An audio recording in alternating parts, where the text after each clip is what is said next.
Selamat malam. Terima kasih Malam. untuk teman-teman yang sudah hadir di Roman Webinar ke-7 ini di tanggal 17 Februari 2022. Selamat datang yang baru ikut Roman Webinar pertama kali. Dan sebelum kita mulai acara, saya mau memperkenalkan diri dulu, biar kenalan nih. Nama saya Cila dari Roman yang akan memandu acara ini dari awal sampai habis. Jadi semoga tidak bosan dengan saya. Dan kita berdoa dulu sebelum acara dimulai ya. Berdoa menurut agama dan keyakinan kita masing-masing. Semoga acara hari ini berjalan dengan lancar tanpa kendala apapun. Berdoa dimulai. Dan kita baca dulu peraturan hari ini. Boleh dibantu tim Roman Webinar di-share peraturannya. Mohon disimak baik-baik. Yang pertama, acara akan berlangsung selama 90 menit. Kemudian semua peserta akan di-mute agar webinar berjalan kondusif. Kemudian peserta diperbolehkan mengambil dokumentasi dalam bentuk foto dan video untuk di-upload ke sosial media. Jangan lupa tag @roman.co.id dan tag @andirahman, kemudian @andirahman.arsitek. Dan e-sertifikat juga ada, nanti akan dibagikan kepada peserta yang mengikuti minimal 45 menit saat berlangsungnya acara. Jadi sistemnya itu akumulatif. Kalau misalnya teman-teman tidak sengaja live, jangan lupa join lagi karena itu akan dihitung, diakumulasikan. Selanjutnya, pertanyaan dapat disampaikan melalui kolom chat dengan ketik tanya, spasi pertanyaan, spasi nama akun Instagram jika ada. Oke. Siap. Untuk pertanyaan sendiri nanti selain disampaikan melalui kolom chat juga teman-teman semua juga bisa nanti pada saat sesi Q&A berlangsung bisa menyampaikan pertanyaan secara langsung kepada Bapak Andi. Ada kesempatan untuk 2 orang yang beruntung untuk berinteraksi langsung untuk menanyakan langsung pertanyaannya kepada Bapak Andi Rahman ya. Dan pastikan juga follow Instagram @roman.co.id. Kenapa? Karena untuk teman-teman yang mengajukan pertanyaan terbaik, kemudian follow Instagram @roman.co.id akan berkesempatan mendapatkan hadiah menarik dari Roman. Ya. Yang ketujuh, peserta yang sudah menjadi pemenang sebanyak 3 kali tidak bisa berkesempatan mendapatkan hadiah. Kita kasih kesempatan untuk teman-teman yang lain. Yang kedelapan, pada saat sesi Q&A berlangsung, diberikan 2 kesempatan kepada peserta yang ingin bertanya secara langsung dengan klik tombol raise hand terlebih dahulu seperti yang saya barusan sampaikan sebelumnya ya. Terakhir, materi presentasi akan muncul setelah peserta mengisi link feedback yang dibagikan pada kolom chat oleh admin. Ini pada saat akhir acara tentunya ya, kalau untuk link feedback nanti akan di-share oleh admin. Oke, tapi sebelum itu, saya juga mau ingatkan untuk teman-teman peserta untuk mengisi link absensi yang ada di kolom chat, yang juga dibagikan oleh tim. Dimohon mengisi dengan benar, apalagi untuk first name dan last name-nya, karena itu akan berpengaruh kepada nama yang tercantum pada e-sertifikat yang dibagikan. Gitu. Jadi sekali lagi, mohon diperhatikan first name dan last name-nya yang tertulis pada kolom link absensi tersebut ya. Nama tersebut akan tercantum di e-sertifikatnya. Semoga informasi saya hari ini cukup jelas. Kalau misalnya ada yang belum jelas, boleh chat, nanti tim kita akan membantu menjelaskan. Oke. Ada sedikit permainan kepada 174 partisipan yang sudah hadir. Kita mau bagi-bagi hadiah dulu. Udah siap? Udah siap untuk ikut kuis? Ada 2 pertanyaan dan 2 peserta yang beruntung yang menjawab dengan benar dan menjawab dengan cepat itu akan memperoleh hadiah. Hadiahnya apa? Nanti akan saya sampaikan di akhir acara ya. Jadi pertanyaannya adalah yang pertama, bisa jawab di kolom komentar. Kalau sudah siap untuk jawab kuis ini, boleh komen di kolom chat ya. Hadiahnya boleh saya bocorin aja sekarang. Mungkin saya bocorin aja kali sekarang ya, supaya lebih banyak yang tertarik. Hadiahnya adalah saldo OVO senilai Rp100.000 teman-teman ya. Jadi yang tahu jawabannya langsung aja ketik di kolom chat ya.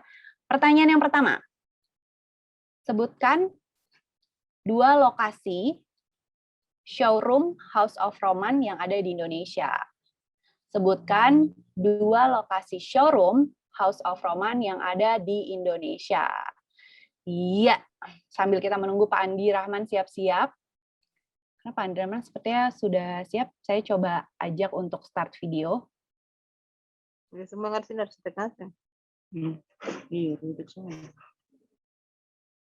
Ada yang sudah tahu jawabannya?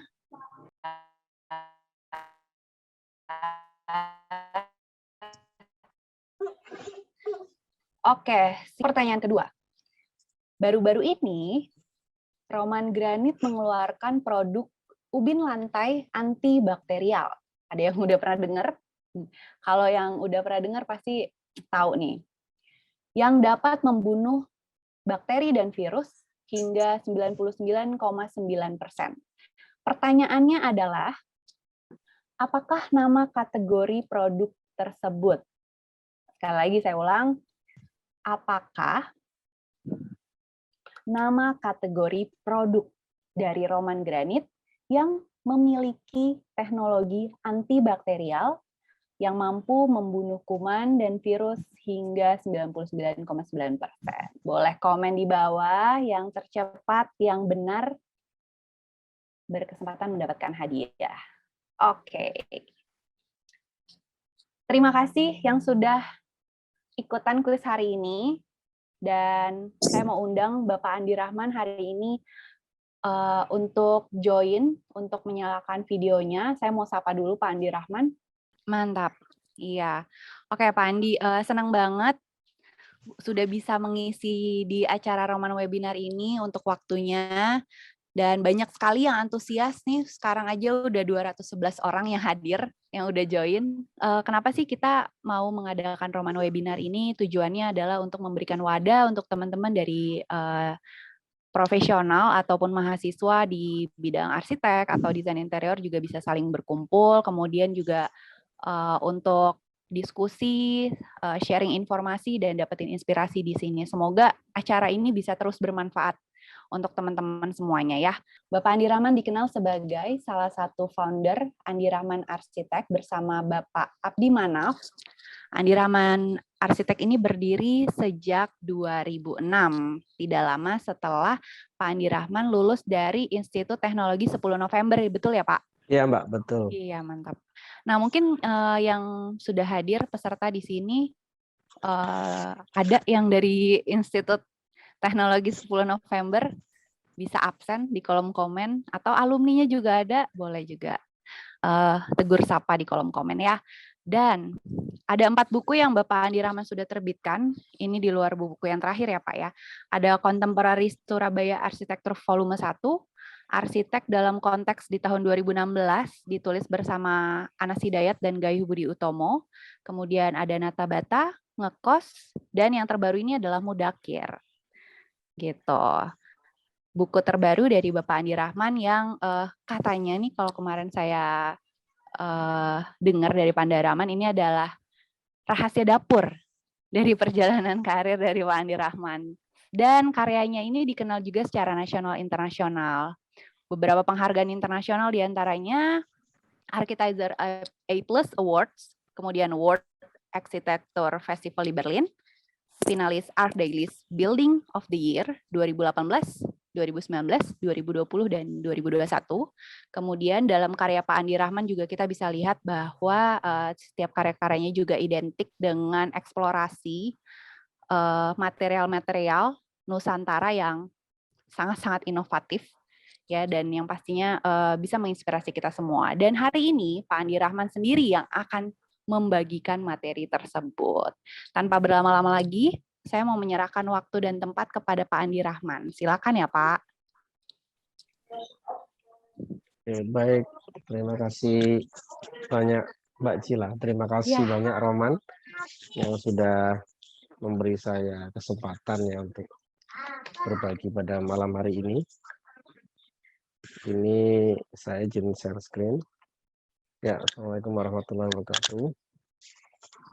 Waalaikumsalam. Malam ini saya mau sharing ya, jadi dari pihak Roman ingin saya bercerita tentang inovatif architecture design.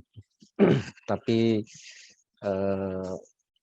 saya lebih pada apa ya, inovatif ini karena berkaitan sama proses kreatif ya, karena dunia arsitektur. Jadi saya akan bercerita tentang proses kreatif itu di studio kami. Ini kalau kita apa ya, mencari definisi inovasi gitu ya.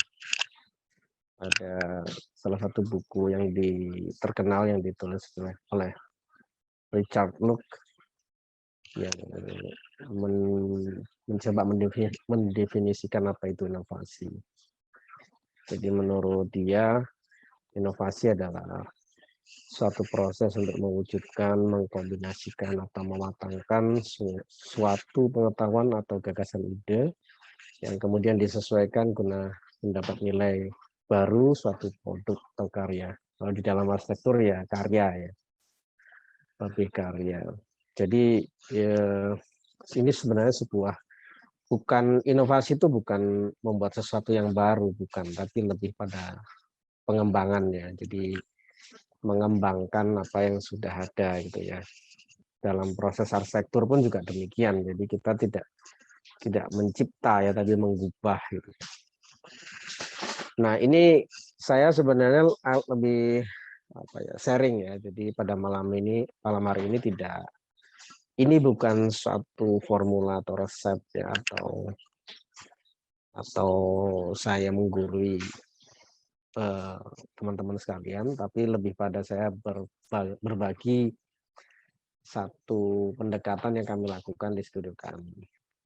Jadi dalam proses berinovasi ya, karena menurut saya inovasi ini adalah sebuah keniscayaan ya untuk sebuah studi arsitektur atau sebuah profesi yang kaitannya sama mendesain ya, desainer interior, desainer produk dan lain sebagainya. Jadi tidak hanya arsitektur tapi yang kaitannya sama desain ya.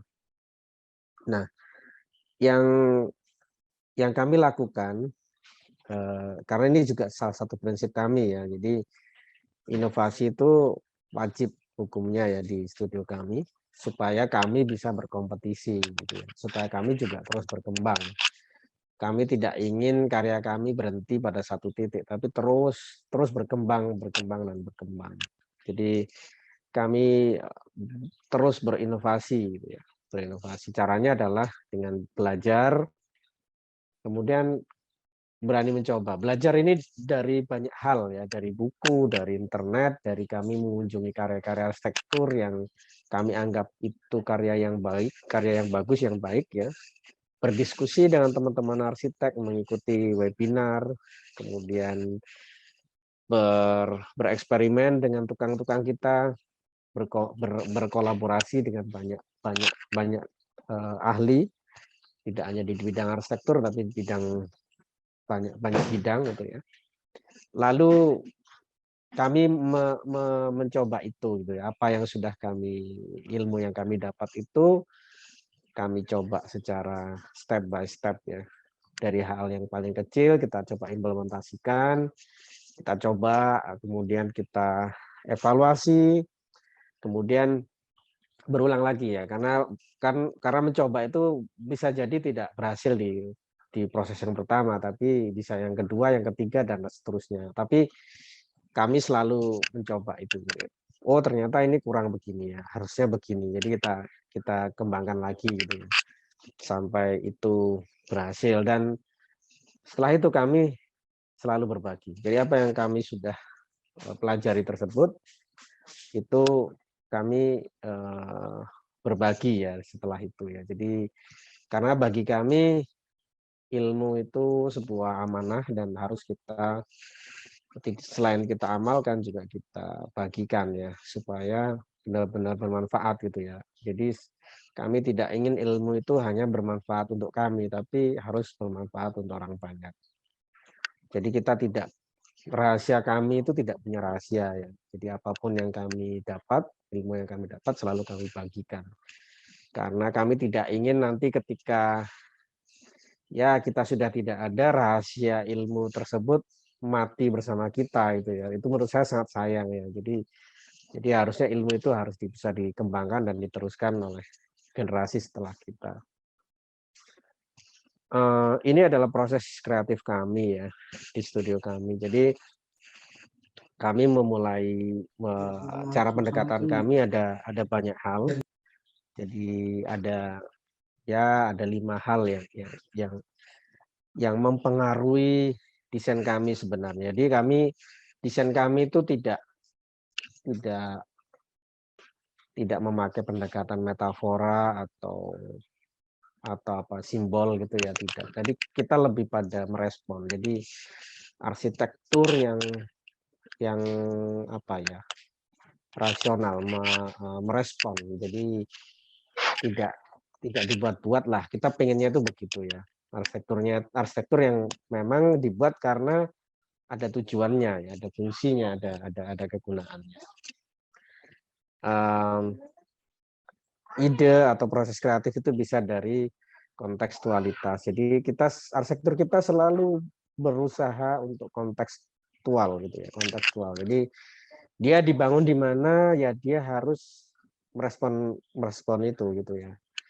Mulai dari site, lingkungan, geografi, iklim setempat, budaya masyarakat di situ, apapun. Jadi dia tidak kita buat untuk bisa ditempatkan di tempat yang lain. Kita hanya membuat satu desain hanya untuk satu klien gitu ya.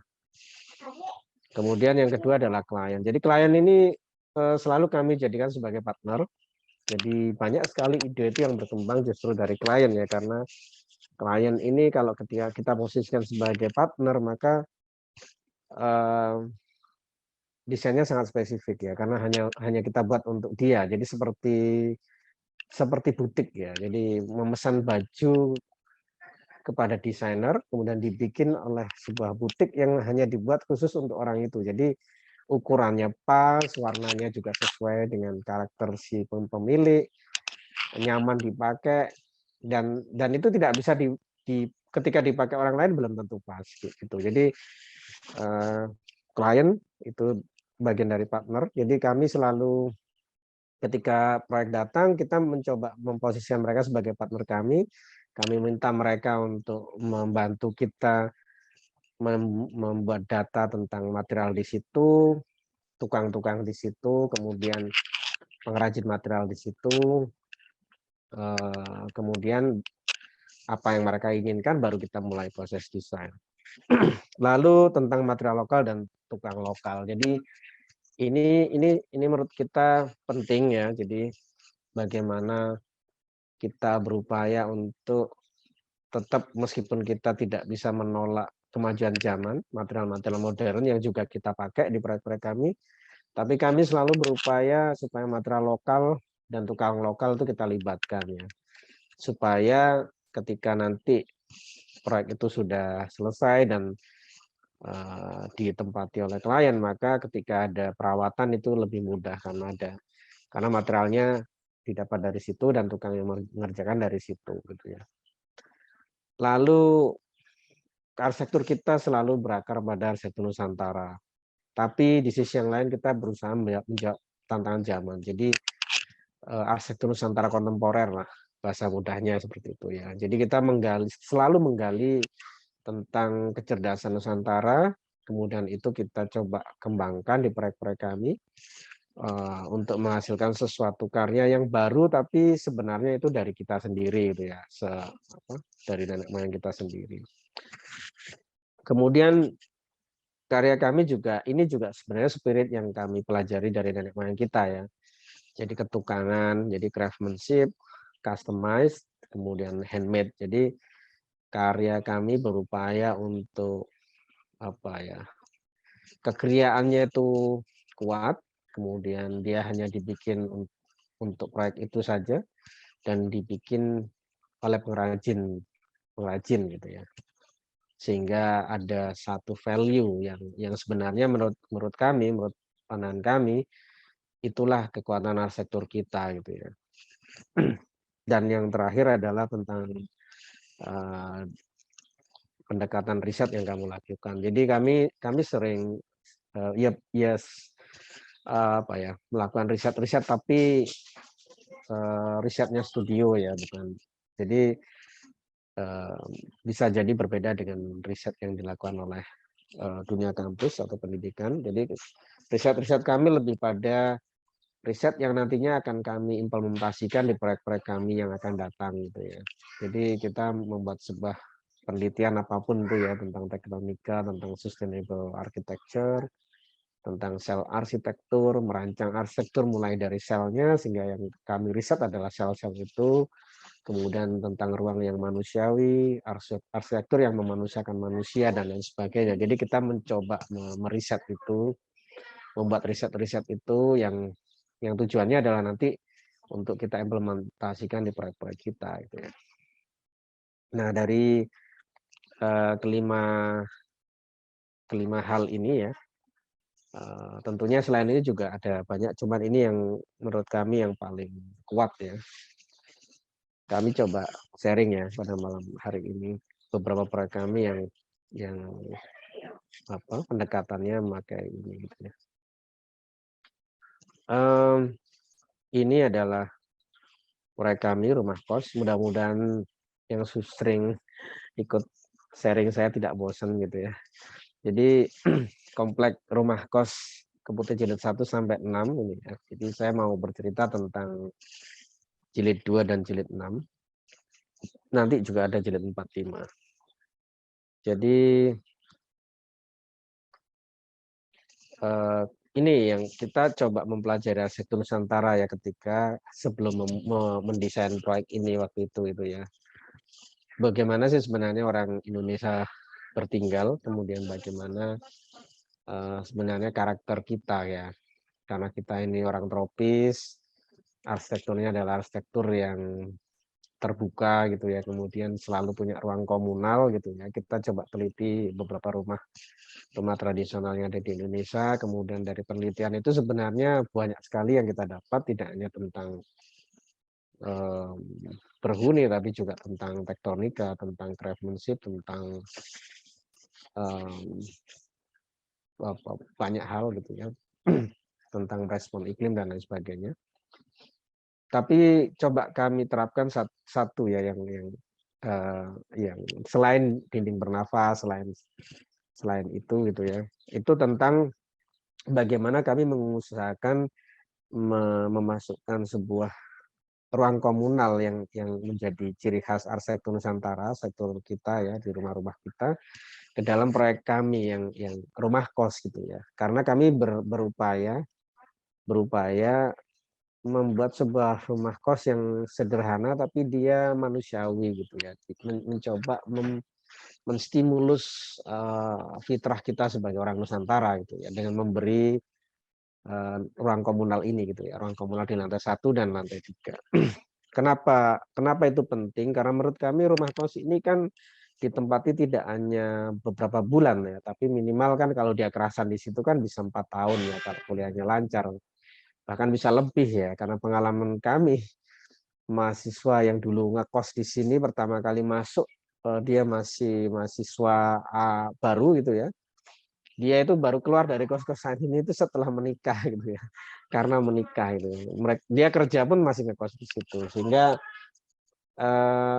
bertahun-tahun gitu ya mereka tinggal di kos-kosan. Dan ini penting kita mendesain sebuah rumah kos yang memanusiakan mahasiswa, kemudian sehat, kemudian memberi ruang interaksi buat seluruh mahasiswa yang tinggal di situ ya, supaya ya ini lebih manusiawi itu. Dan ini yang kami lakukan di rumah kos ini gitu ya. Jadi ini adanya ruang komunal kecil ini membuat rumah kos ini jadi lebih hidup, lebih manusiawi, dan ini kami yakin akan berpengaruh terhadap perkembangan jiwa mereka dan ketika nanti mereka setelah lulus gitu ya, karena mereka tinggal di kos-kosan ini selama 4 tahun minimal ya. Dan bayangkan bila mereka tinggal di sebuah rumah kos yang tidak terencana dengan baik gitu ya, tidak punya sirkulasi udara yang baik, pencahayaan alam yang baik, tidak punya ruang untuk bersosialisasi, dan mereka tinggal di situ bertahun-tahun gitu ya, tidak mengenal tetangga kamar sebelah, dan dan tetangga kamar yang lain, saya sangat-sangat apa ya, dan ini mayoritas gitu ya, kos-kosan mayoritas begitu. Makanya kenapa kami sangat serius meskipun ini proyek rumah kos, karena kita ingin memberi satu presiden ke masyarakat ya, ke dunia ke arsitek juga dan ke masyarakat, bahwa arsitek pun itu juga sebuah bangunan yang penting sebenarnya dan jangan diremehkan gitu, karena punya pengaruh yang besar terhadap mahasiswa. Yang mahasiswa itu nantinya kan kalau lulus kan jadi orang-orang penting sebenarnya. Kemudian tentang craftsmanship, tentang dinding bernafas dan lain sebagainya yang juga kita pelajari dari arsitek Nusantara. Lalu tentang rumah kos Kepote jilid 6 ya. Ini adalah rumah kos Kepote yang terakhir yang di komplek itu ya. Karena kita belum ada proyek rumah kos lagi di situ, yang di satu komplek itu. Rumah kos Kepote ini sebenarnya perkembangan. Jadi rumah kos Kepote jilid 1 sampai 6 itu sebenarnya adalah semacam upgrade gitu ya. Seperti yang saya sampaikan, karena kami belajar dari satu proyek ke proyek berikutnya gitu ya. Di rumah kos Kepote jilid 1 kami evaluasi, kemudian kita kembangkan fiturnya lah bahasanya seperti itu ya, kita upgrade di jilid 2 sampai yang ini jilid 6 gitu ya. Jadi di jilid 6 ini yang paling dia punya ruang komunal di setiap lantai, ada 4 ya, meskipun dia 3 lantai tapi dia juga paling Nusantara gitu ya, karena ketika kami mengembangkan rumah kos ini juga mengembangkan dari prinsip-prinsip basic arsitek Nusantara ya. Jadi rumahnya panggung, jadi rumah kos-kosan ini juga panggung, lantai satunya itu enggak kita semen, jadi dia hanya bata, grass block dan paving block yang kita tata gitu di atas pasir yang masih bisa menyerap air hujan. Jadi benar-benar fungsinya seperti rumah panggung. Lalu tidak hanya dindingnya yang berongga gitu ya, tidak hanya dindingnya yang bernafas, tapi juga lantainya, karena kami juga mengembangkan ini dari penelitian kami di rumah-rumah tradisional. Kenapa kok rumah tradisional itu bawahnya itu lantainya itu bercelah gitu ya. Bukan karena hanya sekedar memang di situ materialnya waktu itu hanya papan kayu atau rotan bambu gitu. Tapi ada fungsinya ternyata. Dan sangat masuk akal gitu ya. Ketika musim kemarau yang panas, bambu dan kayu itu kan menyusut ya, sehingga celahnya itu memang lebih terbuka dan fungsinya itu supaya angin udara panas yang ada di dalam itu terangkat dan keluar gitu ya. Angin dari bawah gitu ya. Kemudian ketika hujan, karena konsepnya rumah panggung dan tropis ini kan kalau hujan ya berair ya di bawah, tanahnya becek gitu, jadi aman mereka karena rumahnya panggung. Sirkulasi udara, terang langit benar-benar maksimal ya, tidak hanya dari dindingnya yang bernafas. Kalau dilihat di foto-foto sebelah kanan itu kan foto-foto rumah-rumah tradisional di Nusantara. Tapi terang langit itu juga masuk gitu ya dari celah-celah itu gitu, dari lantai itu gitu. Cuma materialnya kita ganti yang modern, material baru ya, karena salah satu prinsip arsitektur Nusantara mengkini adalah material boleh diganti dengan material baru. Jadi ini studi kami, dan ini adalah riset yang dilakukan oleh Bapak Agung Murti Nugroho dari dosen ITB ya, yang meneliti bagaimana suhu di rumah kos Kepote jilid 1 sampai 6, dan ini jilid 6 ya, untuk kasus ini adalah jilid 6 gitu ya. Ketika memakai banyak sekali dinding berongga dan lantainya juga berongga, kemudian punya inner courtyard yang besar di tengah dan ada pohon-pohon di tengah itu. Jadi di luar tuh suhunya 31,2 derajat, di dalam itu di dalam kamar bisa 28,4. Ini risetnya selama 6 bulan ya di 6 rumah kos. Dan yang paling baik menurut penelitian beliau adalah di rumah kos jilid 2 dan jilid 6 karena punya inner courtyard yang besar. Jadi ada efek cerobong yang menarik udara panas ke atas dan mengeluarkannya ke atas sehingga suhunya bisa turun secara efektif. Ini suasana di dalamnya. Jadi dindingnya, lantainya itu bercelah gitu ya, Bro. Jadi kos-kosan ini buat kos-kosan laki-laki ya, sehingga tidak ada mahasiswi yang akan masuk sini yang pakai high heels gitu atau pakai rok gitu ya. Jadi memang untuk kos-kosan laki-laki. Ini ya, jadi bisa cahaya dari lantai atas yang kita bikin void tengah itu atapnya transparan, itu bisa sampai ke lantai 1. Ini yang di kamar-kamar, kemudian lantai 1. Ini ada tanda panah ini, apa ada yang bisa bantu menghilangkan ya? Ini kayaknya ada satu peserta yang ini nih tanda panah posisi ini loh. Mungkin minta tolong dibantu dihilangkan ya. Lalu ini proyek kami berikutnya ya. Ini sebuah kantor di Madiun yang ini kita berkolaborasi dengan klien. Ini salah satu contoh gitu ya. Jadi bagaimana kami memberi ruang sebesar-besarnya untuk klien kami gitu ya. Karena bagi kami karya itu adalah kolaborasi sebenarnya. Jadi kita juga tidak mau itu karya itu adalah apa ya, bentuk egoisme kami ya sebagai arsitek ya. Karena yang menempati kan mereka sebenarnya, sehingga kita lebih pada membantu mereka. Jadi ini lebih pada kolaborasi. Contohnya adalah proyek ini gitu ya. Jadi di proyek ini ketika klien datang ke kami, jadi menyampaikan bahwa dia mau membangun sebuah kantor gitu ya, kantor kontraktor. Dia cerita dia punya material bekas ya, material sisa, material bekas seperti ini. Jadi ditunjukkan ke kami gitu ya, dan beliau menyampaikan kalau ingin material-material ini dipakai di proyeknya dia, di kantornya dia gitu ya, sehingga kami merasa wah sangat menarik ini. Jadi kami mendesain tidak dari apa yang ada di kepala kami ya, tapi mendesain dari apa yang sudah ada. Coba kita apa ya, kita susun, kita tata, ya kita desain gitu ya. Kita lebih pada menata lah, menyusun gitu. Jadi desainnya sederhana, tapi kita tetap mengupayakan ada, karena luas lahannya terbatas, kita mengupayakan tetap ada inner courtyard ya, yang fungsinya sangat penting untuk supaya studio ini, kantor ini bisa tetap nyaman tanpa menggunakan AC ya, terang langit cukup, sirkulasi udara optimal gitu ya.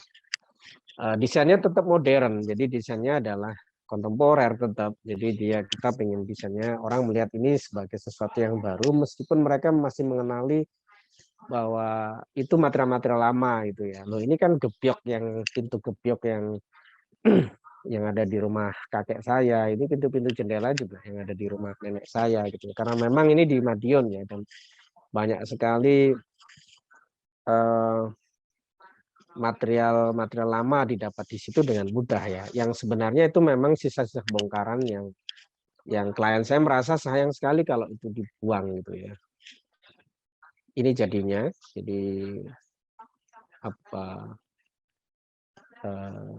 penggabungan antara modern dan lokal ya, tradisional, old and new itu bersanding di sini. Jadi banyak material di situ yang material lama, tapi juga kita tampilkan dengan bahasa yang baru. Jadi ini sebenarnya kita tata saja ya, jadi kita tata saja untuk backdropnya ruang makan di lantai 1. Ini jadi ada satu inner courtyard tetap ada di bagian tengah gitu ya. Ya kita memang pengen tetap rintik-rintik hujan bisa masuk di sini ya. Tapi kita coba redam bila angin hujan deras gitu dengan tanaman Lee Kuan Yew, tanaman gantung gitu ya. Kemudian ini proyek kami yang keempat, jadi sebenarnya proyek ini adalah kompleks sekolahan, tapi saya mau membahas masjidnya gitu. yang kami pakai pendekatan dari kontekstualitas, material, dan tukang lokal gitu. Jadi ini sebuah kompleks gedung kompleks sekolah SMP Trabas namanya. Jadi di Bondowoso. Jadi karena Bondowoso ini punya satu keunikan, termasuk lahan ini gitu ya. Lahan ini ada di satu desa namanya Poncogati gitu ya. Nah desa ini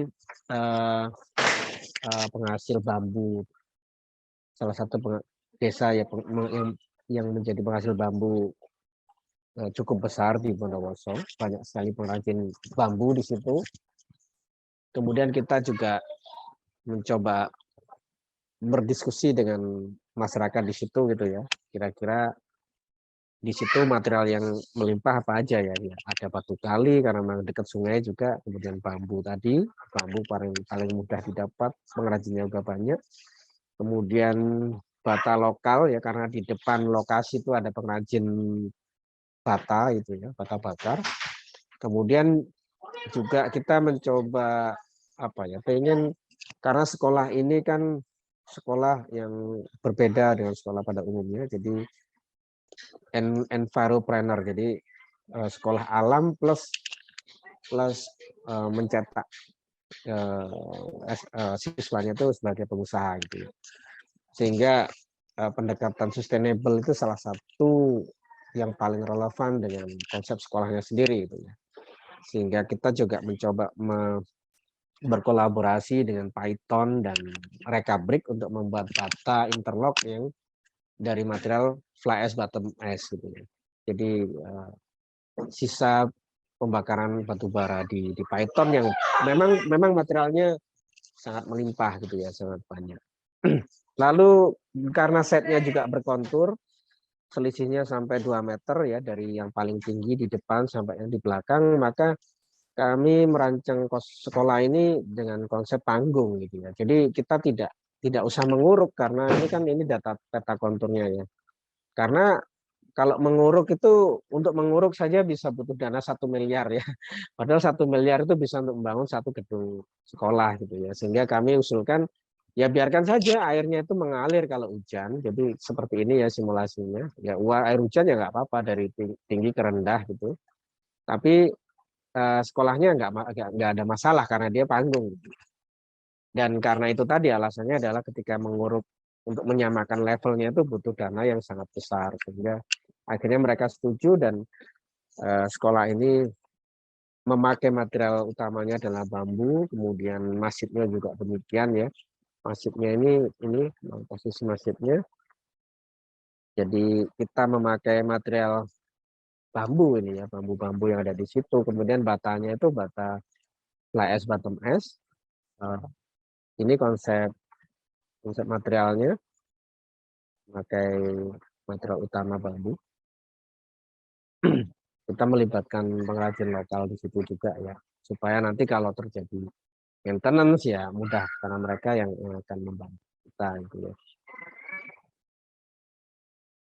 Kemudian Masjid Al-Fatah, ini masjid yang ada di dekat kantor kami gitu ya, yang kami mencoba bekerja sama dengan peneliti ya, Profesor Totok dari ITS, kemudian pengrajin material lokal dari Sidoarjo untuk meneliti membuat membuat material yang ramah lingkungan ya, material bata yang tidak dibakar dan dari tanah tidak subur gitu. Jadi kita menyelesaikan dua masalah yang menjadi isu utama lingkungan, yaitu kerusakan tanah permukaan karena kita tidak memakai tanah subur, kemudian lalu kita tidak membakarnya dalam proses pembuatannya, tapi melalui proses pengepresan ya dengan mesin. Lalu karena dia tidak dibakar maka dia disebut bata hidup karena bisa menyerap kelembapan, sehingga itu lebih pas buat iklim kita tropis. Nah, dari penelitian bersama itu kita mendapatkan data bahwa sebenarnya di dunia ini tanah later itu tuh sangat melimpah ya, terutama di daerah tropis yang ada garis khatulistiwa itu ya. Meskipun di Eropa itu juga ada, di Jerman kayak gitu, tapi mayoritas di daerah tropis. Banyak sekali di Indonesia, kemudian di India, Afrika, Brasil, Kolombia itu banyak. Di Indonesia sendiri juga banyak, ya menyebar di hampir di seluruh Indonesia, dan di Jawa Timur juga banyak di tempat kami ya. Nah, kami ini bagian dari yang penelitian tadi ya, meriset gitu ya. Kita coba membuat satu material yang sebenarnya secara prinsip, secara pengetahuan kita dapat dari nenek moyang kita sendiri, yaitu memakai sistem interlocking. Karena nenek moyang kita dulu kan membangun Candi Borobudur, ini Candi Borobudur ya, memakai sistem interlocking. Kemudian ini yang di Candi Prambanan. Jadi kita ya ke sana meneliti bersama gitu ya. Kemudian ini yang menarik ya, dengan sistem interlocking itu kan sebenarnya kelihatannya sederhana, tapi itu kan sangat cerdas ya. Karena mereka membuat sebuah sistem yang dikembangkan dari sifat dari materialnya itu sendiri. Karena batu itu berat, dan di waktu itu tidak ada semen, belum ada semen, bagaimana mereka membuat sebuah sistem konstruksi yang bisa membangun bangunan bisa sampai tinggi gitu ya. Yang menarik adalah Candi Prambanan ini di abad ke-7 waktu dibangun itu menjadi bangunan tertinggi di Asia Tenggara, the first highest building in the Southeast Asia ya, dalam catatan sejarah ya, dengan memakai sistem tektonika tadi, tidak memakai semen. Borobudur juga demikian. Itu yang kami coba kembangkan, tapi kita menambah satu fitur, yaitu fitur supaya bata-bata ini bisa menahan gaya lateral gitu ya. Lubang ini kan bisa kita isi besi ya. Jadi sehingga bisa menahan gaya lateral. Karena salah satu kelemahan sistem interlock yang dulu dibuat oleh nenek moyang kita ini adalah mereka tidak tahan gempa atau tidak tahan dengan gaya lateral. Ini batanya, namanya bata Lego, bata interlock. Karena juga batanya ini memang berat, satu biji ini 5 kg beratnya, sehingga sistem kunciannya ya lewat interlockingnya itu gitu. Ini dari tanah laterit ya, ini ya, tanah tidak subur. Dan bata Lego ini adalah bata 3 dimensi, beda sama bata konvensional, karena perlakuannya pun juga 3 dimensi ya, seperti main Lego gitu ya. Jadi ini bata yang meruang gitu ya. Ini desain kami, ini sistem tektonikanya, ini cara pembuatannya, ini proses pembuatannya, pembangunannya pakai bata interlock, ini prosesnya, dan ini lantai 1 sudah jadi, sekarang lantai 2 juga sudah jadi, tapi belum finishing ya. Kalau teman-teman lihat kan ini tetap ini ya apa? Kita lihat sebagai dinding bernafas ya, yang kami kembangkan dari gedek, sesek gitu ya, dinding-dinding yang ada di Nusantara gitu ya, yang secara prinsip dia tetap meneruskan angin dan meneruskan terang langit gitu ya. Jadi sebenarnya prinsip arsitektur Nusantara itu salah satunya adalah tidak boleh memotong aliran anginnya, karena kan kita panas ya, panas lembab, sehingga caranya adalah dengan membuat dinding yang berongga itu. Lalu rumah kos putih jilid 4 dan 5. Jadi apa yang kita buat itu kita upayakan untuk tidak hanya sekedar untuk estetika gitu ya.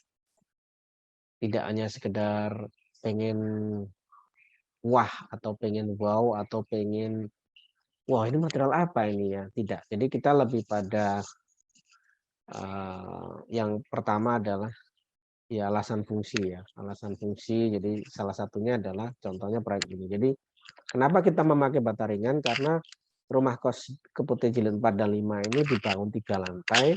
Saat itu klien sudah membangun jilid 1, 2, 3, uangnya sudah habis-habisan gitu ya. Dia membangun jilid 4 dan 5 ini kan sebenarnya beli tanahnya patungan ya sama ponaannya. Jadi ponaan itu yang jilid 5, dia ya, klien saya itu yang jilid 4. Tapi klien saya yang mengelola dua-duanya itu. Jadi 2 tapi 1, 1 tapi 2. Karena uangnya sudah habis tadi. Nah, karena dana yang terbatas, kemudian 3 lantai, maka pemikiran kami supaya bisa membantu klien dari sisi budget tadi, kita membuat konstruksi yang kalau bisa tidak mahal gitu ya, materialnya tidak berat gitu ya, kalau bisa seringan mungkin gitu ya. Kenapa? Karena rumah kos ini dibangun di atas tanah bekas apa? Tambak ya. Jadi dulu sebelum tahun 80-an ini sebenarnya tambak yang diuruk gitu ya, dijadikan dijadikan pemukiman karena ada ITS gitu ya. Karena ada ITS itulah maka berkembang kan daerah itu hingga tambak-tambak itu diuruk jadi pemukiman. Jadi awalnya juga rumah ya, bukan kos-kosan. Tapi karena demand juga banyak sekali permintaan ya, masuk ITS kan tiap tahun naik gitu ya, bertambah ya, sehingga kos-kosan demandnya sangat besar sehingga rumah yang ada di sini berubah fungsi jadi rumah kos. Nah, tanah kerasnya itu dalamnya 12 meter. Jadi kita tidak berani ya membangun di sini tanpa tes sondir, itu tidak berani kita karena resikonya sangat berbahaya, sangat besar karena tanahnya adalah tanah bergerak. Nah, rumah kos jilid 4 dan 5 ini tanah kerasnya itu sampai 12 meter. Nah, beban biaya untuk pondasi saja sudah sangat mahal, sehingga kita berupaya untuk mengurangi di biaya konstruksinya yang di lantai 1, lantai 2, lantai 3. Pilihan kita adalah pertama kita membeli material yang paling dekat di situ, yang di galangan situ ada gitu ya. Galangan di situ ada ya bata ringan gitu ya. Terus bata ringan ini juga unik karena dia berat jenisnya itu lebih ringan daripada air gitu ya. Dia sangat ringan gitu. Itu yang kedua. Lalu yang ketiga adalah bata ringan ini ketika dipotong, karena dia ringan dan mudah dipotong, memotongnya juga sederhana caranya, maka kita tidak akan membuat limbah proyek gitu ya, karena seluruh materialnya bisa kita pakai sampai potongan terkecil gitu. Itu pertimbangannya ya. Jadi kenapa kita memakai bata ringan, karena punya alasan yang cukup banyak tadi gitu ya. Nah, yang menarik adalah ketika kita meriset bata ringan ini bisa mudah kita eksplorasi gitu ya. Jadi kita bikin seperti ini ya, kita perkuat sama besi plat strip, kemudian pakai besi 6 seperti ini, kita jahit seperti ini bisa. Yang sebenarnya fungsinya adalah membuat dinding berongga tadi, dinding bernafas ya, tapi kita tidak membeli rooster karena rooster mahal dan berat gitu. Kita membuat rooster ya dari batanya aja. Ya bata itu sekaligus sebagai roosternya ya, karena tidak berat gitu ya. Dan tidak perlu beli gitu ya. Ini jadinya eksperimen kita terkait dengan bata ringan. Jadi semuanya ya di lantai 2, lantai 3 pakai material ini, termasuk pembatas dinding gitu ya. Hanya yang di jilid 4 saja yang karena klien pengen seperti kafe gitu ya looks-nya, kita pakai bata merah, tapi selebihnya semuanya pakai bata ringan. Lalu ini riset kami terkait dengan arsitektur yang dirancang mulai dari selnya. Jadi ini salah satu prinsip arsitektur yang kami kembangkan setelah kami menyusun buku Nata Bata ya, karena ketika kami menyusun buku Nata Bata itu saya melihat dalam perjalanan sejarah batu bata ya. Jadi batu bata itu sudah dibikin oleh manusia sejak 10.000 tahun yang lalu gitu ya. Dan 5.000 tahun yang lalu, yang ini yang menarik ya, ternyata ada bata yang bentuknya kon ya di Mesopotamia ya, di Mesir ya, yang dibuat untuk keperluan tertentu gitu ya.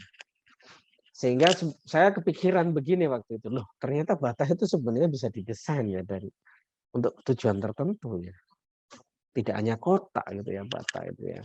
Nah, dari situlah saya akhirnya ini menarik ini. Karena kenapa? Kenapa menarik ya? Karena kalau kita lihat ya dari ini kreativitas arsitek-arsitek ya ketika mengeksplorasi bata dengan bentuk kotak. Bayangkan ya, mereka mengeksplorasi bata dengan bentuk kotak saja bisa menghasilkan sebuah banyak sekali tektonika yang luar biasa seperti ini. Ratusan ya, mungkin ribuan juga. Jadi bayangkan kalau bata ini sejak dari awal sudah tidak kotak gitu ya. Jadi asumsinya kalau pakai bata kotak ada 1.000 jenis tektonika yang bisa di-create oleh arsitek. Bayangkan kalau bata itu bentuknya ada 10, sudah berapa puluh ribu gitu ya. Dari situlah kami akhirnya mengembangkan satu metode ya. Jadi metode yang mengembangkan arsitektur itu dari sel gitu ya. Selnya itu ya bata itu ya. Kita bekerja sama dengan pengrajin material lokal gitu ya untuk mendesain bata yang memang kami desain custom gitu ya untuk keperluan tertentu. Salah satunya adalah bata trapesium ini untuk proyek kami. Ya. Nah, pengrajin meriset ya desain yang kami buat. Jadi bolak-balik ini juga enggak sekali jadi juga. Jadi kita dikirim jadinya, kita evaluasi, nanti kita kembalikan lagi. Pak, ini ternyata lubangnya kurang besar gitu ya. Kemudian ini ternyata jarak lubangnya ini terlalu mepet karena mudah retak, gitu, mudah pecah gitu ya. Jadi bolak-balik. Kadang mereka beri masukan, Pak Andi ini ternyata begini, harusnya begini Pak Andi. Oh ya boleh. Jadi kita kolaborasi dengan mereka dan setelah jadi kita coba studi. Jadi dengan bata ini tuh sebenarnya kita bisa membuat beberapa kemungkinan sih kalau kita membuat tektonika misalkan. Ini yang sempat kita dokumentasikan dan kita mencoba yang pojok kanan atas ini ya kita terapkan di proyek kami. Ini hasilnya gitu ya. Trapsioma. Jadi rumah di dalam kampung sebenarnya ini luas tanahnya juga 7x15. Yang kita juga membuat sebuah penelitian tentang teras yang difungsikan sebagai ruang tamu karena rumah ini juga dibangun ketika pandemi ya, sehingga ada perlu tambahan membuat sebuah ruang yang fungsinya untuk cuci tangan, kemudian menerima tamu tanpa harus masuk ke dalam rumah ya. Jadi kita mengembangkan dari konsep badukan atau semacam tempat duduk di rumah-rumah kampung. Di kampung ini juga banyak masih menerapkan prinsip itu, tapi kita desain lebih kontemporer gitu ya, seperti ini gitu ya. Jadi sebenarnya ini adalah badukan yang kita ginikan gitu ya, yang fungsinya tetap sama ya sebagai tempat menerima tamu tanpa harus masuk ya karena rumah ini responsif terhadap pandemi. Lalu ini contohnya proyek kami yang di Malang yang juga memakai bata yang memakai waktu itu karena kita memakai parametrik ya membuat fasad ini karena klien saya pengen susunan bata yang baru yang belum pernah dibikin di Raman Arsitek gitu. Baik Pak, akhirnya kita bikin parametrik seperti ini. Lalu kita coba kembangkan gitu ya, ternyata nggak bisa kalau parametrik pakai bata biasa. Batanya harus seperti ini, jadi panjang, terus ada lubangnya, dimensinya begini, dimensi begini juga ternyata mudah pecah tengahnya. Jadi berkali-kali ya sama pengrajin material lokal, kita juga membuat material itu juga dari bahan recycle. Jadi limbah terakota yang memang betul-betul limbah ya, jadi dibuang oleh pengrajin terakota yang karena dalam pembakaran pembuatan rooster, genteng, bata terakota itu ada sekitar 20% yang gagal. Nah, gagal ini dibuang jadi limbah. Nah, limbah itu yang diambil lalu digiling, kemudian dijadikan bata press ini ya, bata non bakar ya. yang biasa kita pakai di proyek-proyek kita. Kita riset, kita studi, baru kita praktekkan di lapangan. Ini juga demikian masjid yang saat ini konstruksinya sudah 60%, kita juga membuat bata custom sama ya. Jadi bata non bakar bentuknya oval sama, jadi dari limbah juga. Dan ini bikin ya alatnya moldingnya ini betul-betul bikin. Mereka benar-benar meriset ya membuat moldingnya itu sesuai dengan desain yang kami minta ininya batanya. Ini desainnya. Lalu ini yang terbaru adalah satu rumah singgah ya di Pipelegi yang juga kita membuat bata dari material limbah terakota ya, yang custom juga seperti ini. Jadi itu adalah contoh-contoh dari desain kami yang menerapkan prinsip-prinsip inovasi yang saya sampaikan di awal tadi. Itu dari saya, semoga ada manfaat yang bisa diambil. Terima kasih. Wassalamualaikum warahmatullahi wabarakatuh. Iya. Terima kasih Pak Andi. Komplit sekali penjelasannya gitu ya, dengan sumber-sumbernya dan riset-risetnya juga. Saya juga baru tahu ada bata yang bentuknya kon. Jadi selama ini yang kita tahu bata itu kotak ya Pak. Iya, iya. Dari bata kotak aja bisa jadi 1000 macam karya. Nanti kalau misalnya bentuknya di macam-macam lagi ya bisa semakin kaya gitu ya Pak, dengan material-material Nusantara asli Indonesia gitu. Selain bata pasti ada material-material lain ya Pak yang dieksplor lagi ya Pak mungkin. Iya, iya, iya. Rooster kita juga mengeksplorasi juga. Untuk saya mau tanya dulu nih Pak Andi, sebelum kita masuk ke pertanyaan yang disampaikan oleh peserta, tadi pada saat proses desain, kemudian ada proses penyediaan material gitu, dikatakan tadi ada riset, kemudian dicek dulu, dibuat studinya seperti apa gitu, dihitung. Nah itu kira terlama seperti apa Pak? Proyek yang memang memberikan tantangan riset yang butuh waktu yang cukup panjang. Dan kesulitannya di mana Pak? Tadi yang paling sulit yang ditemukan. Ya, Roma Araya tadi saya paling susah sih Mbak, yang parametrik tadi ya. Karena kan bentuknya juga apa yang tidak beraturan gitu ya. Dan rumit ya, sistemnya tidak hanya sekedar bata tapi dia juga harus ada besinya yang menahan batanya, kemudian mengikat batanya ya. Jadi itu yang paling susah juga karena bentuknya yang panjang dan harus ada lubang di tengah ya supaya kita tidak perlu ngebor lagi. Itu yang berkali-kali pecah ya di tengah itu, di bagian itu. Ya itu sih yang menurut kami yang paling susah Namanya sulit proyek ya. kami di Malang itu. Oke, baik Pak. Ini saya bacakan dulu dari kolom komen. Dari ini secara acak ya, semoga ini pertanyaannya lumayan banyak, kita jawab satu-satu, semoga cukup waktunya. Pertama dari Sukma Pradana Fahmi, kemudian Mbak Sukma bertanya, bagaimana cara menggabungkan konsep barang existing atau bekas dengan konsep modern? Apakah hanya bisa dijadikan aksen saja atau bisa dijadikan konsep utama, Pak? Presentasinya bahan bekas berapa, modern berapa? Seperti itu. Ya, itu sebenarnya begini sih kalau kita mau apa ya, bahasanya lebih bijak gitu ya. Jadi kita data dulu ya. Jadi material recycle-nya itu apa saja yang ada ya. Dan bila ada kan bisa jadi itu sebenarnya kurang kadang ya, atau kadang kelebihan gitu ya. Kalau kurang juga kita akan menyampaikan ke klien bahwa ini kurang ya. Apakah Anda bersedia untuk mencari gitu ya.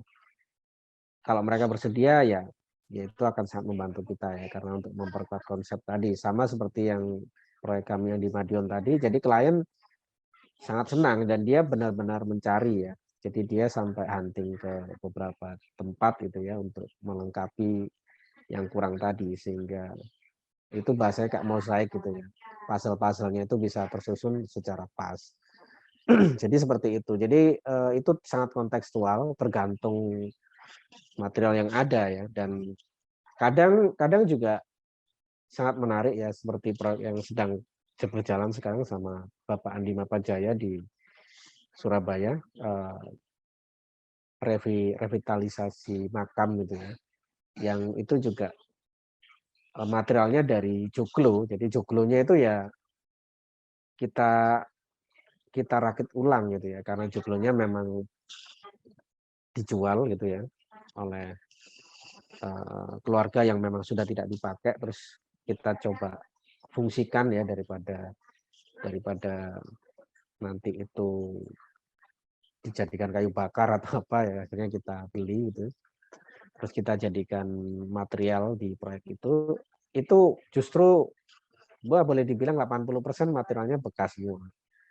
Hanya beberapa elemen saja yang kita belikan barang baru gitu ya. Jadi itu sangat tergantung dengan konteks proyeknya sih, tidak bisa pakai rumusan tertentu, tidak bisa. Gitu jawaban saya. Tidak ada aturan baku ya Pak, balik lagi Nggak ada. akan Iya. didiskusikan kembali, akan diriset kalau perlu diriset, akan disesuaikan gitu ya Pak. Iya, Semoga betul. terjawab Ibu Sukma. Kemudian pertanyaan selanjutnya dari Keisha Ratna. Desain yang digunakan oleh Pak Andi Rahman, arsitek, umumnya menggunakan bata yang diekspos. Seperti apa Pak perawatan yang dilakukan agar bata tersebut tahan terhadap cuaca? Ya, ini yang menarik ya. Sebenarnya bata itu tidak perlu diapa-apakan, sudah tahan cuaca. Ya, jadi ini satu knowledge ya yang perlu dipahami ya. Jadi nenek moyang kita dulu kan membuat bata, candi-candi bata ya di Trowulan itu kan umurnya sudah 700 tahun ya. Meskipun memang ada bagian-bagian yang direkonstruksi, tapi masih banyak bagian yang masih asli gitu ya. Dan kalau kita lihat ya, kita teliti kan batanya itu masih asli dari zaman Majapahit gitu ya. Kena panas dan hujan langsung tanpa di-coating kan tidak apa-apa.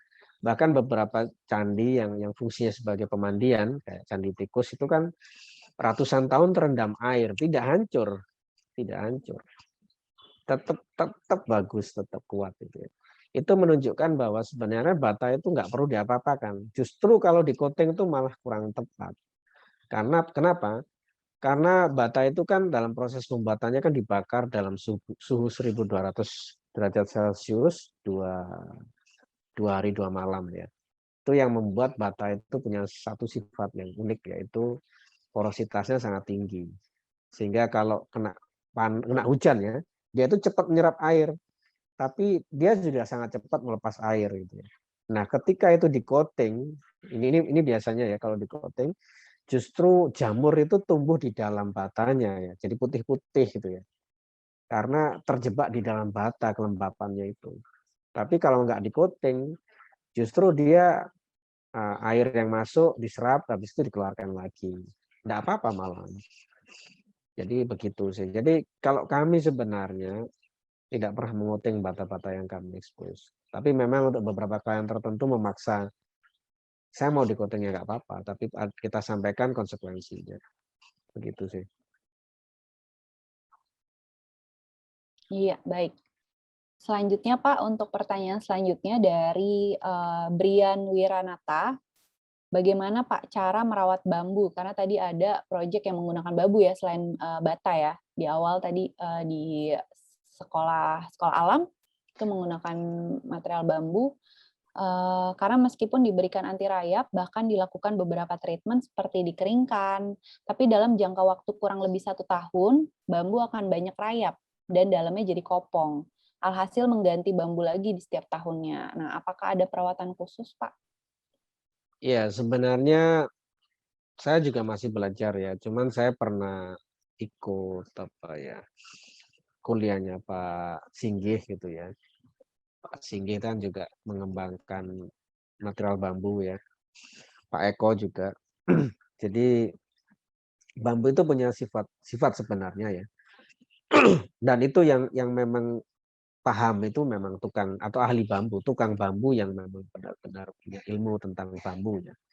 Sehingga bambu itu memang tidak boleh dipotong terlalu muda, tidak boleh, terlalu tua juga tidak boleh. Jadi ada ilmunya dalam memotong bambu-bambu itu ya. Dan dalam waktu tertentu.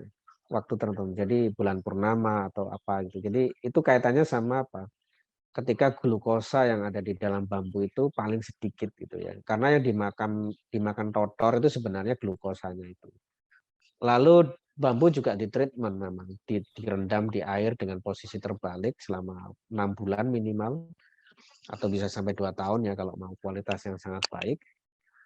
Nah, kalau sudah ditreatment sedemikian rupa itu insya Allah kuat. Karena saya pernah melihat karya yang memakai bambu secara langsung ya, rumahnya karyanya Romo Mangun di Salatiga yang juga memakai material bambu, dan saya tanya istrinya Pak pemilik rumah, istrinya Pak Budiman siapa lupa saya. Jadi saya tanya, ini material bambunya apakah sudah pernah diganti? Dia menjawab belum pernah. Dan saat itu usia rumah itu sudah 40 tahun. Bayangkan, bambu usia 40 tahun itu masih tetap kuat gitu ya. Itu tadi tapi ya, dengan ilmu tadi ya. Nah, nanti kalau memang pengen tahu lebih detail tentang itu, boleh tanya ke yang lebih ahli, Pak Eko Prawoto atau Pak Singgih Kartono itu, atau Mas Evan Adiwira gitu. Ya, itu jawaban saya. Ya, baik.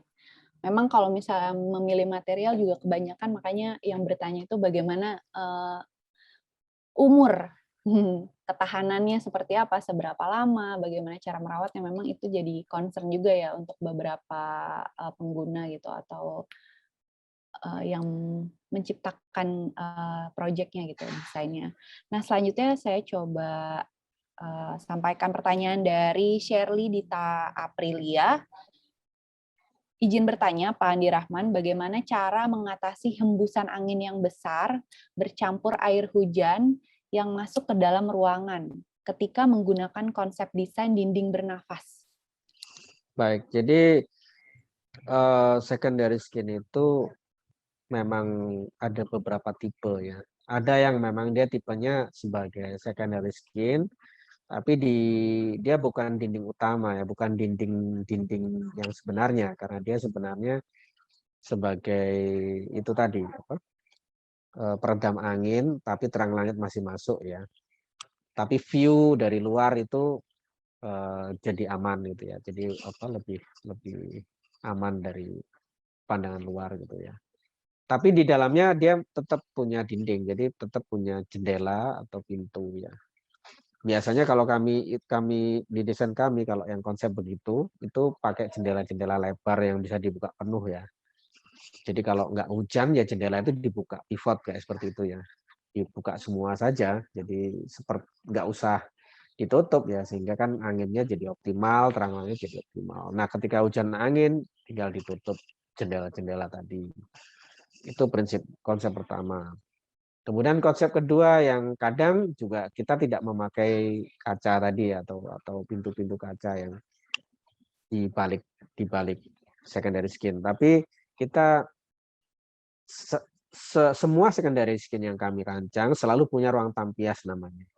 Lebarnya bisa 80 cm sampai 120 cm. Sebenarnya itu fungsinya adalah sebagai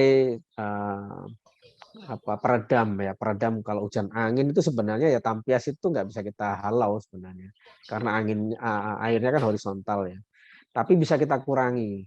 Nah itu dengan ruang tampias itu fungsinya adalah area basah ya, ketika tampias ya enggak apa-apa di situ, tapi dia tidak akan ke ruang utama gitu ya.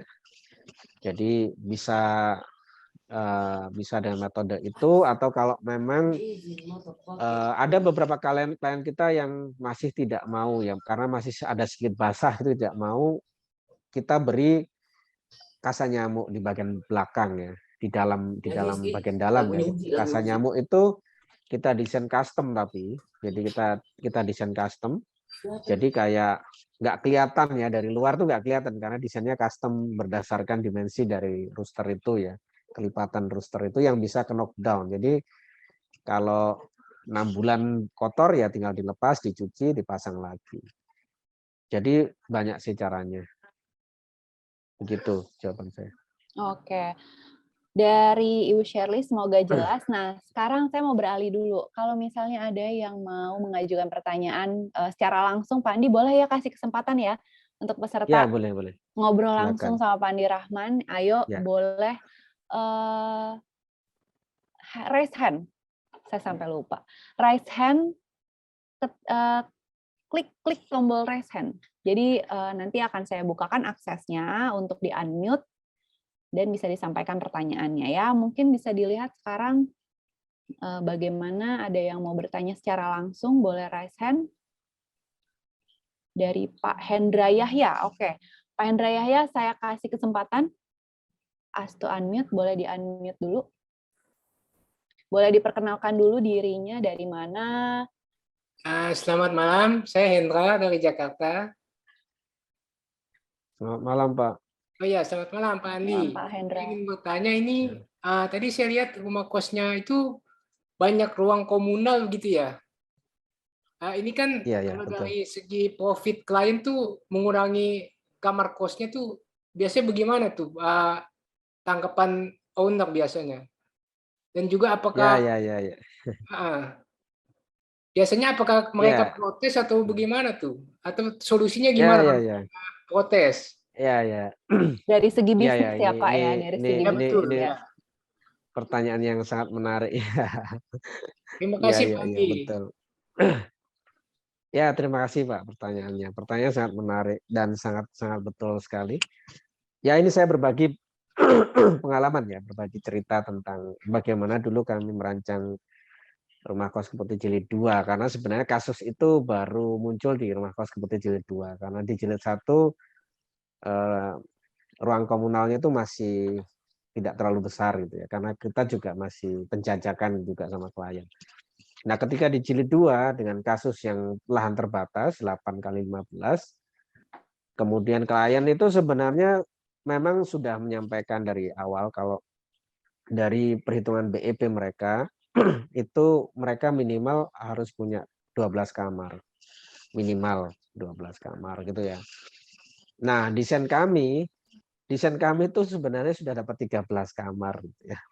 13 kamar gitu ya. Dengan ruang komunal tadi gitu ya. Tapi klien masih melihat, loh Mas, kenapa ini kok dijadikan ruang kosong ya? Sama seperti yang Bapak sampaikan. Jadi kan ini lumayan jadi 2 kamar Mas kalau atas bawah. Jadi kan harusnya kan tidak hanya 13 bisa jadi 15 kamar gitu ya. Nah, waktu itu saya tidak menjawab secara teori arsitektur ya, tidak menjawab dalam ini konsepnya Nusantara begini-begini tidak. Tapi saya menjawabnya dengan bahasa ekonomi juga. Jadi saya sampaikan begini, Bu, ini kalau rumah kos Ibu ini, kalau ruang kosong ini saya jadikan kamar, ya memang bisa jadi 15 kamar nantinya. Tapi rumah kos Ibu ini tidak ada bedanya sama rumah kos yang lain. Tidak ada bedanya, itu ya, saya beri tanda garis bawah ya. Padahal Ibu kan mau menjual ini dengan harga lebih mahal karena didesain oleh seorang arsitek. Dia tidak harga yang seperti tetangganya, kos-kosan sebelahnya kan, dia lebih mahal. Nah, bagaimana dengan kondisi tidak ada bedanya, tapi harga kos-kosan Ibu lebih mahal. Meskipun kos-kosannya ada 15 kamar, tapi prediksi saya paling keisiannya 10 paling 10, 8 gitu ya. Karena memang lebih mahal gitu ya. Siapa yang mau lebih mahal nggak ada value-nya kan nggak mau. Saya sampaikan, nah rumah kos Ibu ini memang betul 13 kamar, tapi insya Allah akan penuh terus karena ada ruang komunal ini. Meskipun ya waktu itu kan saya belum bisa membuktikan ya karena itu masih teori ya. Makanya saya juga bilangnya juga insya Allah. Mereka juga begitu. Benar ya Mas Andi ya, benar ya. Iya Bu, insya Allah. Jadi ini apa ya? Ya inilah konsep kita juga meneliti ini gitu ya. Tapi setelah terjadi ternyata betul gitu ya. Ya alhamdulillah gitu ya. Jadi betul.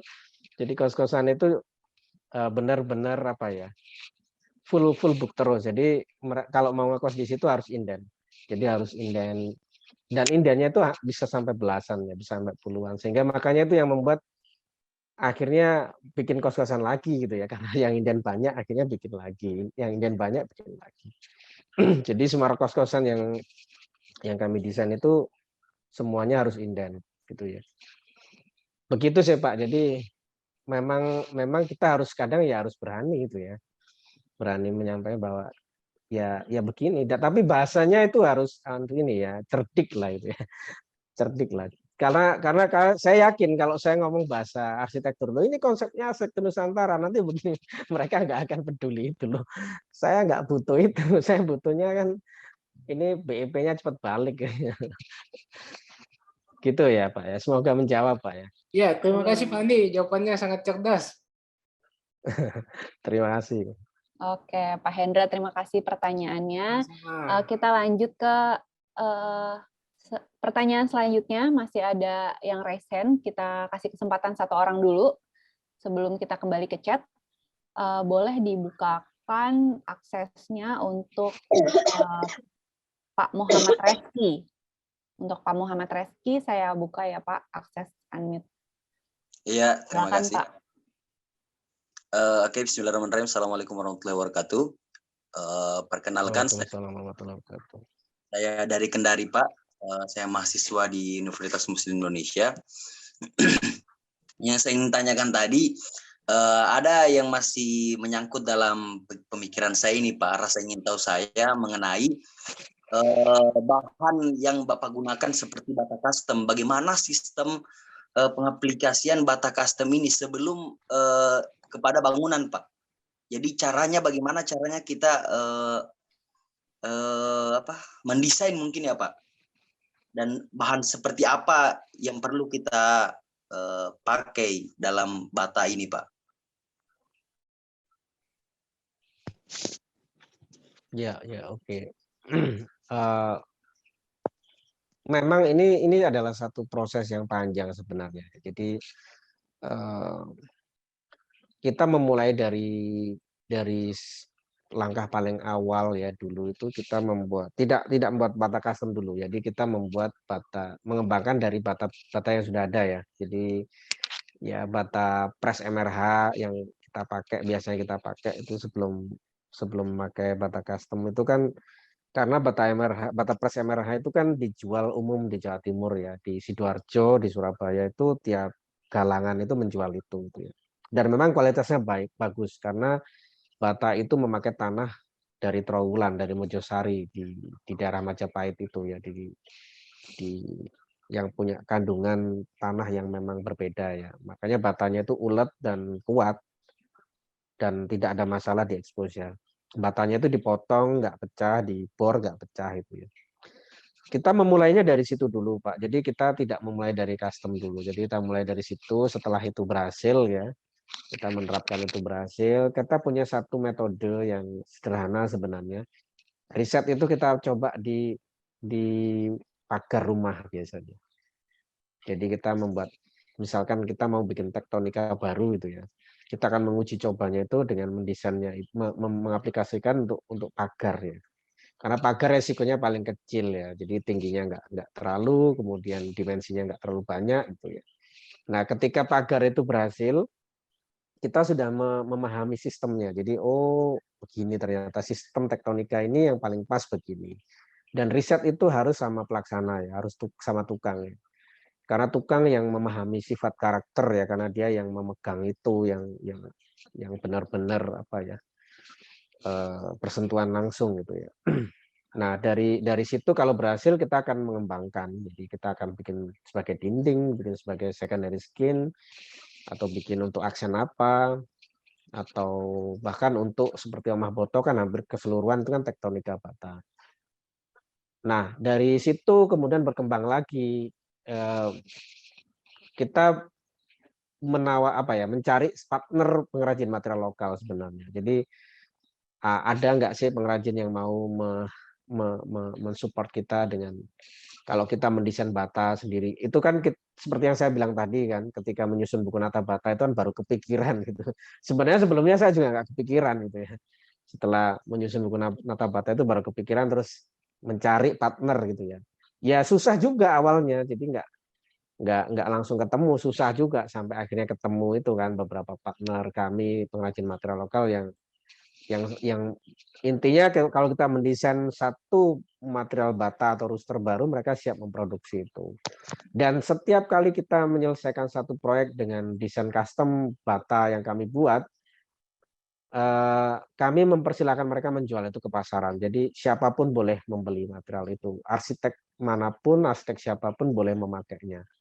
Jadi kami tidak menutup, itu desain kami, itu yang membuat kami, yang meriset kami, jangan dijual ke siapapun. Saya tidak seperti itu, kami tidak seperti itu. Jadi riset kami, karena mereka juga meriset ya, yang pengrajin tadi, dan mereka juga mengeluarkan biaya untuk bikin alat moldingnya dan lain sebagainya. Ketika jadi mereka, kita persilakan untuk menjual itu ke masyarakat luas. Jadi seperti itu. Ya, terima kasih banyak, Pak. Jawab ya Pak Reski ya. Oke, kita jawab satu kali lagi. Kalau tadi saya bilang 2 orang, kita kasih bonus. Pak Ivan Fahrul Marsa boleh bertanya secara langsung, kita kasih kesempatan. Silakan Pak Ivan.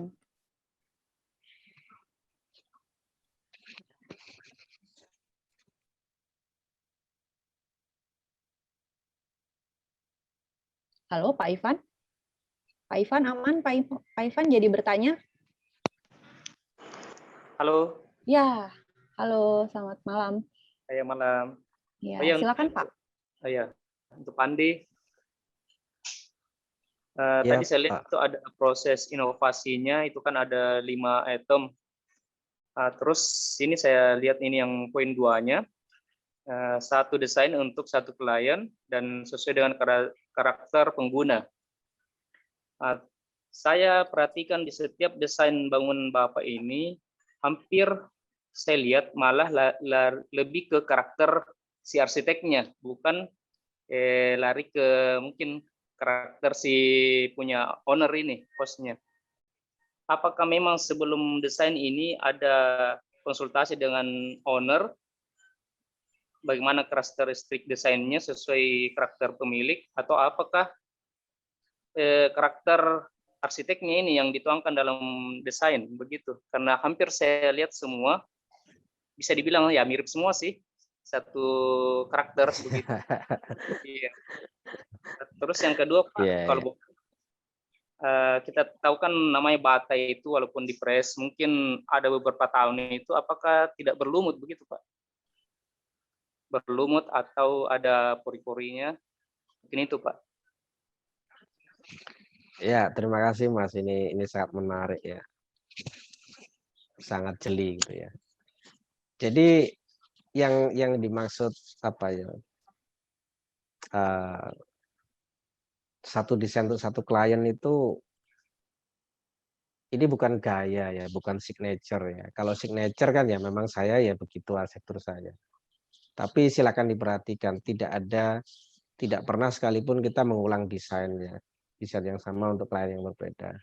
Karena itu tadi prinsipnya satu desain untuk merespon satu permasalahan.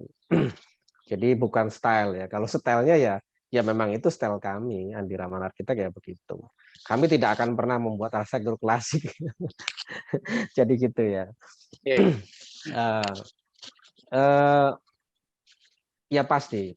Jadi kami melibatkan klien dengan sepenuhnya ya. Jadi karena klien yang datang kami punya satu strategi ya. Ini boleh dibilang rahasia dapur juga ya, kami akan bagi ya.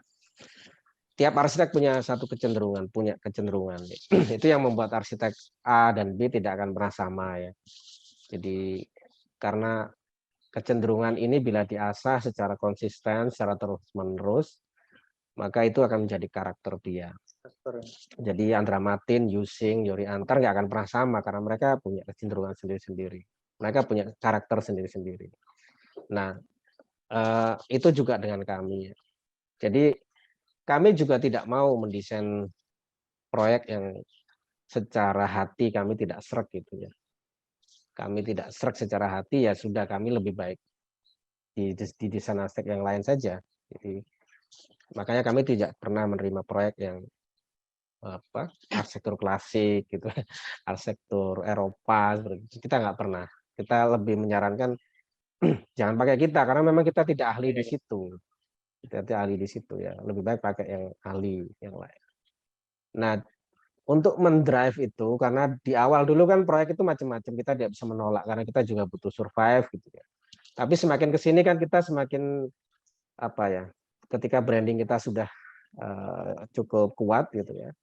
Signature cukup kuat, itu sebenarnya bagian dari kita memfilter klien gitu ya. Makanya di website kami, di Instagram kami, di YouTube kami, di Facebook kami, yang kami share itu adalah proyek-proyek yang kami suka. Proyek-proyek yang visinya sama dengan visi kami gitu ya. Kenapa? Itu citra yang kami bangun gitu ya. Itu masyarakat melihat kami seperti itu gitu ya. Supaya yang datang ke kami adalah orang-orang yang punya visi sama, sehingga kita tidak repot-repot untuk menyeleksi lagi gitu ya, tidak repot-repot lagi berdebat gitu ya, yang karena dia beda konsep saya sama kita, yang ngapain gitu ya, kita susah payah meyakinkan itu, toh nanti kita juga nggak dalam memproses desainnya tidak sepenuh hati gitu ya. Begitu. Jadi orang-orang yang datang ke kami adalah orang-orang yang memang sudah mempelajari arsitektur kami gitu ya. Ya di ranah arsitek itu ya begini prinsip arsitekturnya. Tapi kalau Anda punya prinsip arsitektur yang lain yang Anda suka, ya jangan ke kami. Jadi seperti itu ya bahasanya. Jadi kami tidak memaksa klien untuk mengikut kita, tidak. Itu pertanyaan pertama. Kemudian yang masalah lumut. Ya ini salah satu mindset ya. Jadi kayak kita juga belajar dari arsitektur Nusantara sebenarnya. Jadi ketika kami melihat rumah-rumah tradisional, mendalami itu, mempelajari itu, kami selalu melihat ada satu hal yang menarik sebenarnya, yang sudah dikembangkan nenek moyang kita sejak ratusan tahun yang lalu, yaitu prinsip sustainable arsitektur ya. Salah satunya adalah low maintenance. Nenek moyang kita selalu memakai material lokal yang tidak diapa-apakan, jadi dibiarkan saja apa adanya. Kayu ya kayu, bambu ya bambu, bata ya bata, batu ya batu, tidak diapa-apakan ya, tidak di-coating, tidak dicat, tidak di-finish gitu ya. Karena mereka tahu betul bahwa kita ini negara tropis. Panas, hujan itu tidak bisa dilawan, itu kodrat gitu ya. Ya sekuat apapun ya nanti tetap akan ngelongkop rusak lah gitu ya. Yang kalah itu bukan kayunya tapi coatingnya, yang kalah itu bukan ini tapi catnya. Jadi kayak gitu. Jadi nenek moyang kita tidak berusaha melawan itu. Jadi apa yang mereka lakukan? Ya memunculkan material secara jujur ya, secara jujur. Nah itu juga ketika itu berlumut, enggak apa-apa. Bata itu berlumut ya enggak apa-apa. Kayu itu nanti akan berubah warna enggak apa-apa. Menua dengan baik gitu ya. Kodratnya demikian gitu ya. Justru arsitekturnya akan muncul inner beauty-nya itu indah yang tidak dibuat-buat ya, tidak dibuat-buat. Jadi seperti itu. Nah sebenarnya mindset ini harus dipahami oleh arsitek supaya mereka bisa meyakinkan klien ya, bisa memberi argumen yang rasional terhadap klien, karena klien ini kan kadang kan, Mas saya nggak mau berlumut, saya kadang juga kita nggak bisa memaksa. Kalau memang ngotot begitu ya nggak apa-apa, kita finish. Ya nggak apa-apa. Kadang kan kita juga nggak bisa memaksakan ego kita. Kita sudah memberi pemahaman. Yang penting kita memberi pemahaman. Cuman kita sebagai arsitek perlu memahami ini gitu ya. Kita ini di iklim tropis ya. Kita belajar dari nenek moyang kita.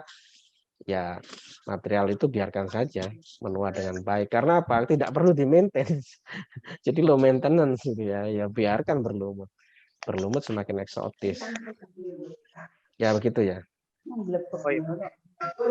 Berarti Pak, berarti sebenarnya di sini yang karakter ini bukan karakter pengguna ya, tapi karakter arsiteknya ya. Begitu ya Pak? Iya, kalau karakter ya betul. Tapi ya, jadi kan saya lihat di sini karakter pengguna, jadi mungkin karakter arsitek. Jadi ada ciri khas. Terima kasih banyak, terima kasih banyak ini ya Pak masukannya. Terima kasih. Ya, ya cukup ya Pak Ivan ya. Oke, Pak Andi masih bisa menjawab pertanyaan Pak?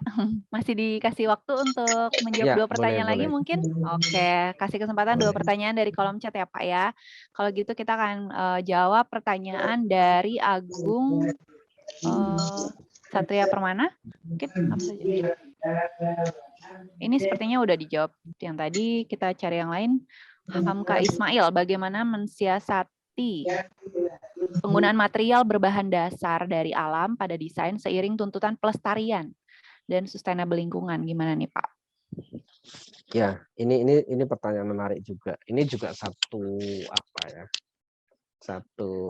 mindset yang perlu kita pahami bersama itu ya. Jadi prinsip sustainable itu bukan mengganti material. Jadi kalau kayu kemudian diganti material selain kayu ya dengan jargon sustainable, menurut saya itu kurang tepat. Kenapa? Karena prinsip sustainable itu adalah melestarikan. Melestarikan itu adalah dengan memakai. Ketika kita memakai kayu itu, kita tergantung dengan kayu, maka kita akan dengan kesadaran menanam lagi gitu ya. Karena kalau nggak menanam lagi ya nanti kayu habis, kita nggak bisa pakai. Padahal kayu ini kita butuh gitu ya. Jadi prinsip ketergantungan itulah yang membuat sustainable gitu ya. Karena kita tergantung, maka kita nanam kembali, kita melestarikannya. Jadi bukan dengan mengganti material pengganti. Jadi material seolah-olah kayu, bukan. Kenapa? Nanti kayu itu justru akan habis. Siapa yang menghabiskan? Orang luar. Karena orang luar tahu bahwa kayu Indonesia itu kayu bagus. Tapi mereka kan nggak peduli kayu kita habis nanti. Makanya kayu-kayu kita kemana? Ya keluar sekarang itu. Ini fakta. Ini fakta ya. Kayu-kayu kita itu keluar dan paling diminati oleh orang luar ya. Karena kalau kualitas kayu kita yang sangat baik ya. Nah, kalau kita tidak menyadari ini, tidak kemudian dengan secara kesadaran bersama ya, ini tidak hanya arsitek soalnya. Karena salah satu kunci pentingnya adalah pemerintah, kebijakan pemerintah. Jadi saya sama beberapa arsitek yang pengen memakai kayu ya, proyek-proyek kita yang di daerah, di Kalimantan, di Sulawesi, di Sumatera, kita itu pengen pakai kayu. Klien kita juga pengen gitu ya, kita punya kesadaran yang sama, tapi ketika klien saya mau membeli kayu di sana itu sangat susah, izinnya susah, kualitasnya yang diberi juga yang tidak bagus. Ini kan sesuatu yang aneh kan, seperti tikus seperti kelinci yang mati di lumbung wortel gitu ya. Kita punya material yang melimpah, punya kita sendiri, tapi kita susah memakainya atau membelinya. Saya punya satu cerita nyata ya, klien saya yang di Pekanbaru ya. Ini kisah nyata. Jadi saya punya klien di Pekanbaru yang dia itu pengennya tuh material bata sudah, karena melihat saya tuh banyak pakai bata gitu ya, dia pengen, Pak saya rancangan rumah yang pakai bata gitu ya. Kemudian saya oke, Pak, saya mau lihat dulu di sana ya, bagaimana kualitas bata di sana. Di Pekanbaru ya. Jadi, nah, waktu itu saya sama klien diajak keliling ke tempat penjualan bata dan lain sebagainya, itu nggak ada yang bagus. Sampai dia mendatangkan dari Medan juga tidak bagus ya. Beda sama kualitas di Jawa. Karena tanahnya juga lain. Nah, sampai akhirnya saya, Pak, ini di sini itu kan banyak kayu. Tanah Bapak juga luas. Nanti kan kita desainkan rumah yang tidak secukupnya lah ya, nanti Bapak bisa nanam pohon, kemudian material utamanya pakai kayu saja gitu. Nah, itu susah payah saya meyakinkan, sampai akhirnya beliaunya mau gitu ya. Nah, ternyata setelah mau, beliau mencari ini ya, siapa sih yang jual kayu yang dia masih kenal gitu ya. Ternyata teman kakaknya kecil dulu, teman main itu jualan kayu dan sudah 20 tahun. Nah, saya sama dia, suami istri itu sama saya mendatangi gudangnya gitu ya. Dan respon yang saya alami saat itu ya, respon teman kakaknya tadi menerima kami bertiga itu sangat bahagia dia. Dia sangat bahagia, sangat senang. Jadi dia cerita bahwa selama ini itu sangat jarang arsitek atau orang Indonesia yang beli kayu saya. Saya sama klien saya sangat kaget. Lah terus siapa yang beli selama ini? Yang beli itu orang Eropa, orang India, orang Eropa, orang Singapura ya. Jadi kayu-kayunya itu ke sana semua, kayu-kayu. Dia tuh menyimpan ya kayu yang dia bilang ini kayu simpanan saya. Jadi dikeringkan secara alami selama 2 tahun. Kayu merbau. Saya tidak jual ke orang-orang bule itu. Saya mau menjualnya ke orang Indonesia. Dan dijuallah kayu itu dalam tanda kutip ya ke klien saya, yang ternyata setelah rumahnya klien saya jadi memakai kayu tadi, klien saya itu bayar loh, nggak boleh. Ternyata dihadiahkan buat klien saya. Karena kenapa? Saking dia bahagianya gitu ya. Ada orang Indonesia mau pakai kayu. Harganya waktu itu 700 juta. Saya ke sana itu, klien saya cerita itu, saya sampai merinding ya dengar cerita itu ya. Ternyata begitu ya, ternyata. Itu kondisi real. Ya, itu jawabannya, semoga menjawab. Iya, baik Pak. Memang Indonesia kaya ya Pak. Jadi selagi bisa menggunakan, kita harus bisa bangga menggunakan material-material yang asli Indonesia. Pak Andi, saya juga mau tanya soal dari beberapa proyek yang Pak Andi sampaikan gitu ya. Selain material-material yang tadi Bapak sebutkan gitu, bagaimana sih Pak kiat-kiatnya kalau misalnya sedikit menyerempet ke ubin lantai, ke finishing lantai gitu ya? Mungkin ada pertimbangan apa Pak untuk memberikan value tambahan lagi gitu penggunaan ubin lantai, mungkin dari Pak Andi, sepengalaman Pak Andi bagaimana Pak? Memang tergantung proyek ya, based on project. Karena saya sendiri juga memang sering pakai roman granit ya. Kalau dilihat dari video di awal di proyek-proyek kita kan kita juga sering pakai. Kadang memang dalam kondisi tertentu seperti rumah kos Putih Jilid 2, itu sebenarnya harapan saya itu kan pakai kayu asli sebenarnya ya untuk lantai. Tapi kan itu tadi klien kan tidak mau ya. Iya. Saya kalau kayu asli keberatan Mas Andi, bolehkah diganti dengan material lain yang bisa apa ya, low maintenance dalam tanda kutip mereka ya, pokoknya kalau kayu kan memang tetap punya ini ya, kadang ada rusaknya gitu ya. Akhirnya kan saya pilih The Parotia Pine itu kan. Ya. Karena kenapa? Saya melihat bahwa The Parotia Pine atau Roman Granite yang mosaik itu, tipe-tipe itu seperti The Parotia Pine itu teksturnya random, itu yang saya suka ya. Jadi random, jadi tidak ada pengulangan gitu ya, sehingga lebih natural ya. Jadi itu saya pernah pakai itu, kemudian saya sangat suka dengan mosaik ya. Kenapa? Sebenarnya saya sangat suka dengan tegel kunci, tapi pesen tegel kunci itu bisa 8 bulan ya, bisa 1 tahun. Jadi kadang nggak masuk buat proyek ya, karena proyek kan juga butuh waktu yang cepat, sehingga seperti granit tile Roman granit yang mosaik itu salah satu favorit saya karena bisa tetap unik ya, tapi dengan waktu proyek yang mepet kita bisa menyelesaikan itu. Kemudian satu lagi yang material granit tile semen expose, itu yang paling saya suka ya, karena proyek kita banyak sekali memakai konsep raw material ya, bata expose, semen expose, maka yang paling pas untuk lantai itu juga yang looknya seperti semen, jadi pakai granit tile yang motifnya semen expose itu saya sering pakai juga. Ya memang kita harus mengakomodasi klien sih kan. Klien juga kadang kita beri opsi semen asli Pak, semen expose, dia nggak mau gitu ya. Saya pengen granit tile aja Mas. Ya sudah, kita akan bantu itu. Tapi secara konsep tidak berubah ya. Gitu sih Mbak. Baik. Tadi siap. ada yang tanya mau minta apa? Nomor kontak Bata Custom, nanti DM saja. DM saja di IG saya, boleh, nanti saya jawab. Seperti IG Pak Andi Rahman ya. Ya. Langsung DM untuk tanya-tanya soal distributor berarti, atau pengrajin bata ya Pak ya, berarti ya Pak. Ya, karena sekarang kolaborasi itu penting ya Pak. Betul. Oke, siap. 2041 sepertinya cukup, tapi masih ada beberapa pertanyaan yang belum dijawab. Mohon maaf teman-teman yang pertanyaannya belum terjawab. Mungkin bisa dilanjutkan nanti suatu waktu, kita akan diskusi lagi bersama Pak Andi Rahman. Dan kemudian sebelum saya akhiri acara ini, saya mau ajak teman-teman untuk foto bareng dulu. Boleh dibukakan kameranya, senyum, tapi setelah itu jangan live dulu, karena saya juga mau kasih informasi beberapa pengumuman. Oke, boleh dibuka kameranya.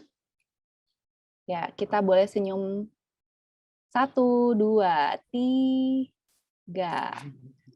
Cukup banyak ya Pak, 14 nggak apa-apa ya. Kita senyum lagi ya. 1, 2, 3. Semuanya biar semuanya bisa ke capture. Oke. Sebentar.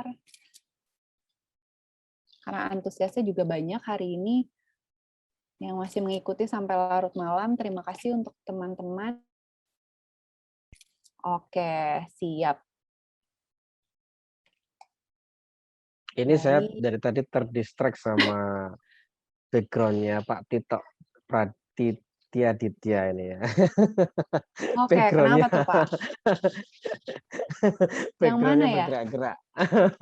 Oh, gitu. Oh iya, yang di belakangnya ada itu. Iya. Unik banget emang. Balik lagi, teman-teman, seperti yang tadi saya informasikan, bisa mendapatkan materi presentasi yang Pak Andi bawakan hari ini. Caranya seperti apa? Bisa mengisi link feedback yang dibagikan di kolom chat. Gitu. Kita bisa lihat. Nah, keluar, diklik, boleh diisi feedback-nya, kemudian nanti setelah mengisi form tersebut di akhir prosesnya ada link untuk mengunduh materi presentasi. Jadi caranya gampang banget, isi kemudian nanti akan dapat file unduhan materi presentasinya ya. Kemudian untuk pemenang nanti akan kami umumkan di Instagram roman.co.id. Pastikan teman-teman tadi yang sudah berpartisipasi juga follow Instagram kita, Instagram @andirahman dan @andirahman.arsitek. Semoga cukup menginspirasi hari ini, memberikan wawasan juga, informasi-informasi menarik mengenai inovatif arsitektur desain bersama Pak Andi Rahman ya teman-teman ya. Kalau begitu, terima kasih Pak Andi. Mungkin ada yang mau disampaikan kepada peserta malam hari ini? Ya, sama-sama. Terima kasih banyak ini untuk seluruh teman-teman yang hadir ini, karena cukup banyak ya. Karena kan sekarang sudah pada jenuh webinar sebenarnya, tapi saya sangat senang karena yang ikut malam hari ini lebih dari 350 orang. Terima kasih banyak. Semoga apa yang saya sampaikan bisa bermanfaat ya. Iya, betul. Oke, kalau begitu teman-teman semua, Pak Andi Rahman terima kasih, sehat selalu. Semoga kita nanti ke depannya bisa kolaborasi lagi untuk sharing-sharing bersama lagi ya Pak ya. Oke, sampai Ya, siap, berjumpa Mbak. lagi semuanya. Terima kasih.